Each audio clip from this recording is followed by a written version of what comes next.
obviously the international break, and we talked about it because you still joined us during the international break, and we talked about, you know, whether the international break, do you have to take it into your calculations when you're doing fantasy football? And you were saying that it's worth watching players who go away and have a bit of a stormer. We talked about Lukaku earlier in the season, went away, scored some goals for Belgium, then came back and did it for Everton. Let's have a look at, well, one man in particular who had a hell of a confidence boost there. Christian Benteke is behind you here as well, lads. I mean, there he is, as you can see. He's doing all right for Crystal Palace before, 3 goals anyway, but then to go and he's getting 4.67 points per game, less than Zlatan, less than Sergio. But are you hoping now a hat-trick against only Gibraltar, but it's a hat-trick, it's a striker, it's goals? Are you just hoping that this is just going to carry on? Yeah, I think where Benteke is concerned, there's a similar thing with Lukaku last week where he said, like, before the international break and then after, it's worth keeping an eye on. He's banged in a hat-trick. And, I mean, the reason why we put Zlatan and Aguero in there is because Zlatan hasn't scored for 3 games. He's worth a lot of money as well, so, you know, people are probably thinking to be taking him out. Aguero, is he injured, is he not? No one really knows. Again, costs a lot of money. So Benteke, if you're looking at bringing out one of these 2 players, Benteke is your man to bring in, and he's saving money elsewhere. He's scored 3 goals already this season, 3 and 4. He's on form for both club and country, and he's only 7.6 million. And he's playing a really shoddy West Ham defence at the moment. It's coming from a West Ham fan. I mean, coming from a West Ham fan as well, I mean... Expected to run you ragged. Yeah, unfortunately, yes. I mean, it breaks my heart to say it, but if there's a striker you're getting in your team this week, then it's definitely, you've got to be considering Benteke. You noted that down, Jan? I mean, I'm making mental notes. All up here, all up here. And I mean, even averaging 4.67 points a game isn't that bad. I mean, Zlatan and Aguero are top-class, world-class strikers in the Premier League. So but you also look at the teams that they play with, yeah. So, I mean... I would get Benteke in this week. Yeah, I mean, and we always talk about the fixtures as well, but West Ham at home, leaking so many goals at the moment, West Ham. A striker, you know, if you're not scoring against them at the minute, then you need to start taking a long, hard look at yourself. But also that fixture after as well, Leicester away, is not the doom and gloom that it was last season going to the King Power Stadium. No, I think with Leicester, they seem to step it up in the Champions League this year. That seems to be their focus. But in the league, they don't look as good as they were last year, which you can't really blame them for it. They want to enjoy the ride in the Champions League. So anyone going to Leicester this year might fancy themselves. And Palace, with the form they're in as well, I mean, I think they're in the top half of the table, sitting 7th or 8th or something like that. But a player like Benteke in the ranks, you know... Is it... The other thing with Benteke as well is that we talk about he's cheaper than Ibrahimovic and Aguero, but in many ways, we've seen in his career, when he gets a head of steam up, he's scoring goals every week as well, just as much for lesser teams as well. I mean, I think his record, they will show the stats of who scored the most goals since Aguero arrived or whatever in the Premier League, and it's always Benteke's in the top 3 or 4. Yeah, he got. I think he struggled at Liverpool. Wasn't really using the right system. I think he went for a lot of money as well, so he had that hangover. I know he's got the same thing at Palace, but I think there's a little bit less pressure at Palace, and I think he'll score 15 goals, 20 goals a season. Yeah, he was class with Villa all those years. I mean, he was like one of those strikers you never wanted to come up against in the league, and like grabbing assists as well. Obviously, the big target man, and especially that he fits into that mould and that formation that Palace play, that very direct approach that they have under Pardew. I mean, he's going to thrive this season. I'd expect him to get at least 15 goals in the league. As long as he stays fit, 15, 20 league goals, I don't know. The other thing is, he is very much the be-all and end-all, the focal point of every Crystal Palace attack. You know, he's not sharing the goals of anyone. No. The others are pitching in, but he's going to be the main man throughout the season. So I do actually think you're right. And yeah, I've got that exact predicament is what I'm facing this weekend, where I don't know who to replace Zlatan with. Oh, there you go. But then again, if you take Zlatan out and he has a storm out, that's what happens, isn't it? That's fantasy football. That's it. Yeah. That's the game, innit? That's the game, innit? That's the game. Right, let's move on to some other stuff as well. So that's for kind of fantasy football and doing the fantasy football. The other thing they run on the Stat Media as well is FanDuel, which is where you go up against other fans. We explain it every week, but quick recap, you know, you get points for everything, shots on target, everything, tackles, clearances, all that kind of stuff. It's much more detailed than usual fantasy football. Oh, I've been told here, apparently we have one more picture for... Oh, right, let's get it. Apparently we have one more for normal fantasy football. Ah, here we go, here we go. Right, there we go, let's have a look at this. I mean, this is the first time I've ever seen this, so take it away, mate, take it away. Well, the problem on this is that not a lot of fantasy football players, whether they take it seriously or not, look at sort of points per 90 or points per game in players, and especially when you're looking to use your wild card, you need to be looking, especially at this stage of the season, we're about game week 8 now.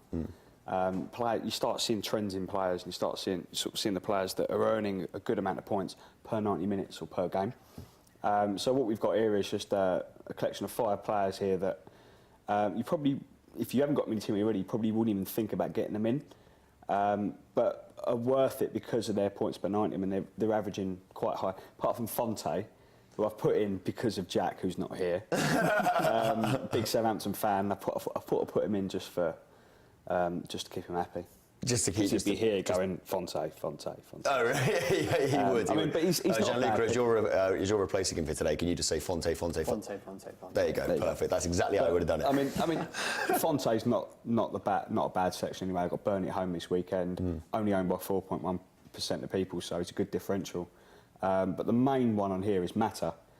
Well, I'm just looking at this ownage percentage, 2.5%. Yep. Okay, Liverpool away, we're expecting maybe a tough fixture, but Man U are probably going to get a goal or two because Liverpool can't defend for toffee at the moment. Exactly. Do you think that 2.5% is people still who were expecting Mata to be long gone by the time Mourinho came in? Exactly. And I'm surprised it's still that low. And this was created today, and I couldn't believe how low he is still. He's gone under the radar a little bit because everyone thought Mourinho would just sack him off. But and he's averaging just short of 7 points a game, or just 7 points per 90 minutes. Isn't he the most substituted player under Mourinho so far? Pretty that's much, probably yeah. why people start to take him out a bit more and don't see him as an impact sub as well. But then if you work out his averages, he's still bringing in the points. Still chipping it in. Yeah. So he's certainly one to think of. And at 7.4 million as a midfielder isn't that expensive. So, I mean, going back to our last infographic, if you're bringing out Aguero or Zlatan to put in Benteke, if you've got a spare bit of money left, it's got a spare transfer left, You know, if you can try and crowbar Mata in, you can go and upgrade from you'd be laughing. And Mata's got a great record against Liverpool. Yeah. I think it's like 3 goals and 5 assists in his last 12 appearances against them. Oh, really? Yeah. Well, he So, scored that brilliant scissor kick against them, which Exactly. Still gives me nightmares. Still gives me nightmares. Have you done your team for the week? I know we've not got the graphic here, but I was playing around with it earlier, but I've still got a couple. I'm still umming and ahhing about a few bits and pieces. Still umming and ahhing. Yeah, I've got a couple of days left. So. I think Jack said when he was on here on the sofa that he does his really early in the week. Like he gets his subs in straight. I can't believe he does that. I'm telling him stop doing that because especially after an international break, you've got players that are going to come back that are injured that perhaps no one knows are injured. Might have had a knock. They might have had to travel. I can tell you that Jack has tweeted us, and this could be anything. Here we go. Ask me. He wants me to ask you about Dusan Tadic. He said something earlier in the office earlier on in the week that Tadic has. Forgive me, Jack, if I get this wrong, but he's contributed to 10 goals in his last however many international appearances. Yeah, it's either a goal or an assist that he's done. Yeah, so I mean that's great, but can he do it in the Premier League? Probably not. And he's not even here to defend Probably himself. not. Although I do have Dusan Tadic in my team, so. I think he's a really good asset to have in the team. He Yeah. picks up the assists and everything, and he's a great. Gets back as well. So he's I think the other thing with Tadic this year as well is that standardly Southampton summer where they had a big exodus of players, suddenly he's much more. Sadio Mane's not there anymore. He's very much the main man. His numbers have always been quite good. I know the graphic's gone as well, but another man on there that I put in this week, James Milner. His stats on goals and assists are very similar to Tadic's last 10 games. It's absolutely amazing. And now penalty duty as well with spot on, isn't he? Yeah, I think with Milner though, I mean, how many penalties are Liverpool going to get? A lot. A lot. Already got quite a few this season. But there's got to be a point where, I mean, it's going to slow down. But well, you'd hope so anyway. But I think what he's playing is a win back at the moment. He's not going to get many assists. And I know he doesn't get the clean sheets if they do keep him either. I mean, I know Liverpool are likely to get more penalties than anyone else because they've always got a lot of players going forward. At any one time they could have 5 or 6 players in the box. So they've got a higher chance of a penalty. But are they going to be getting penalties so Milner can notch up 15 penalties in a season? This thought did cross my mind where I went, well, you only get a certain amount of penalties a season. Have we used all ours up in the first 2 months? That's one thing you got to think from one about. season where Andy Johnson for Palace, they just scored 20 league goals in penalties. We're actually going to move on to FanDuel this time. I was explaining earlier, though, it's very stats-driven. It's much more detailed how you can score points and stuff, but it tends to actually reveal quite a lot that's very useful for the Fantasy Premier League as well. I want to get straight into this first one. This man, who Gianluca, you've probably got a bit of a soft spot for at the moment, Theo Walcott. Have we got the figure for him? So there we go. 11 shots on target. Diego Costa, Lukaku, Ibrahimovic and Aguero are in that same category as well. Obviously in FanDuel you get points for shots on target, but more the indication that he's having a good season is the company that he's in with there, isn't it? I think so. He's kind of been like a revived character, isn't he, for Arsenal under Wenger this year. But the key thing here is that the reason why this is here because players get 5 points per shot on target, and then an extra 15 points for a goal. 20 points for a goal technically, but with Theo Walcott, if you've got him in your team, then you know he's going to be an attacking player. He's going to be getting his shots on target. Whether that's because he's got a lot to prove, or whether he's been played in the right system for once, which is obviously Is he good for classed him. as a midfielder in your I'm fantasy team? pretty sure he's classed as a striker. Don't hold me to that. In his own mind, he always is anyway. Because I never pick him. Well, that's the thing, he's much better on the right wing. Much better. And he interchanges with Alexis quite well. They dovetail really well. And they've played really, like, for the last 2 or 3 seasons, when they played up as like the focal points of the attack, so much better. And Walcott has always been a great right winger. Much better than centre forward. But I think he just needs to accept that more than anyone else disagreeing with. But why was he so poor the last 2 internationals? I mean, I was thinking... Not the right system. That's it. That's I don't think he fits that England system. England chop and change a lot with their formation, and Arsenal 4-2-3-1 is what Arsenal play, and also the calibre of players that he's got around him. You know, he plays with Ozil and Sanchez on a weekly basis, and then he's playing with Henderson. And, you know, it's not his fault. He could have chosen there. Just that no-look pass that he did yesterday, and it just set up the attack. That was, oh god, that is just Jordan Henderson personified.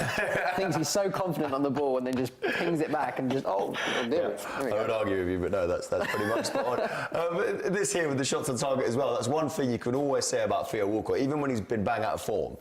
If you gave him half a sniff, his finishing has always been spot on. He's lethal in there, especially in and around the 6-yard area, the 12-yard area actually. So yeah, it's just when he's in that position and when he's got it on his right foot, he more often than not hit the target, and he's the second highest goal scorer at Arsenal this season after Sanchez. The other thing is presumably he costs less than the other 4 on that list. Yeah. A lot less. And I think a lot of that is testament just to Theo Walcott's attitude as well. I mean, for years he's sort of been played in and out of right systems, wrong systems, out of position, in the right position. So when he gets his opportunity, which he has got this season for Arsenal, he just wants to prove himself. He wants to get in and out around the box and get his shots away, which is proven here. I mean, he's up there with the best of the best in the Premier League. I mean, that really is the best of the best. There's also talk Lukaku as well might not make it for the weekend, in which case then you're going to get Theo Walcott for a lot cheaper than Romelu. Let's move on to, again, I was saying how sometimes, you know, the FanDuel stuff actually gives you a good idea of whether they're worth getting in and the fantasy football. This is a perfect example. 2 guys with the most chances created at the minute. They're leaders in chances created, 69 points each. Jason Punchin and Willian. Now, I'd say Willian will be in a few people's teams. Yep. Jason Punchin, I'd say far less. Oh, Gianluca's nodding straight away. I mean, Jason Punchin, quite underrated as a footballer. He played at Southampton as well, and Barnet, my local team, at one point. So he talks of little else. Yeah, exactly. So you know, he plays in that system with Pardew. He's got that focal point with Christian Benteke, and I didn't have it as much with Wickham and Chamakh last season. So he knows that where he needs to put that ball, and he's got Zaha on the left wing. If he plays interchange with him really well as well, I mean, just with Palace, that system that they play, so free floating, he's thriving in there. Yeah. And you get 3 points per chance you created in FanDuel as well. He's probably half the price as Willian. Willian? What's that? Willian. Got a bit continental, but I mean... Yeah, he sat next to our European football expert too long, isn't he? I mean, that's testament, exactly. I mean, if you're looking for... If you've gone top-heavy in your strikers and you're a cheap midfielder, but is going to create points, then Punchin's probably your guy. Hopefully not this weekend, though. Yeah, hopefully not for your boys. The other thing as well is, you know, simple, but if you're creating chances, you're going to get assists as well, and that's going to get assists. Probably going to get shots on target, as we spoke about in the last one. Probably nick the odd goal here and there.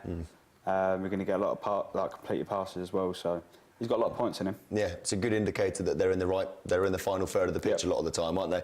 And our final one as well to do with FanDuel as well is some young players as well to look at.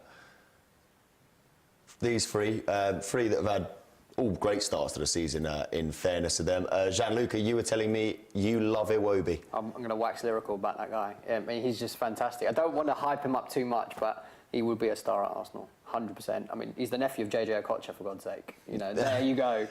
He's got it made for him. But yeah, he came into the team last season when it was quite a low point, actually, and he's now made left wing his own. He's one of the first names on the team sheet every week. And he just, again, he dovetails really well with Alexis, Walcott and Ozil. And when you're a young player and you want to play in an Arsenal team, or any team for that matter, and you've got three big names in and around you, and you know that you can learn from them on a daily basis and you can play with them on a weekly basis, it's just great footballing education. And that's what the problem is in this country when you have the Englands. You don't have as the greatest quality. Rashford, if he was a player of that ilk who has, you know, the big players around him in England, he'd be able to thrive up front, and he would have played and led the line the last two games.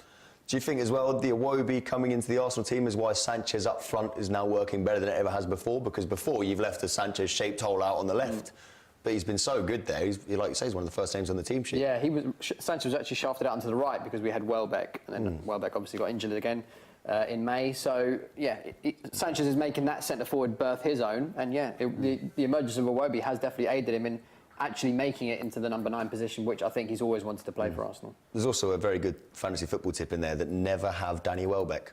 No, that's crucial. Ever. Never have Danny Welbeck. Ever. That's agreed. That's settled. Never have Danny Welbeck. Right.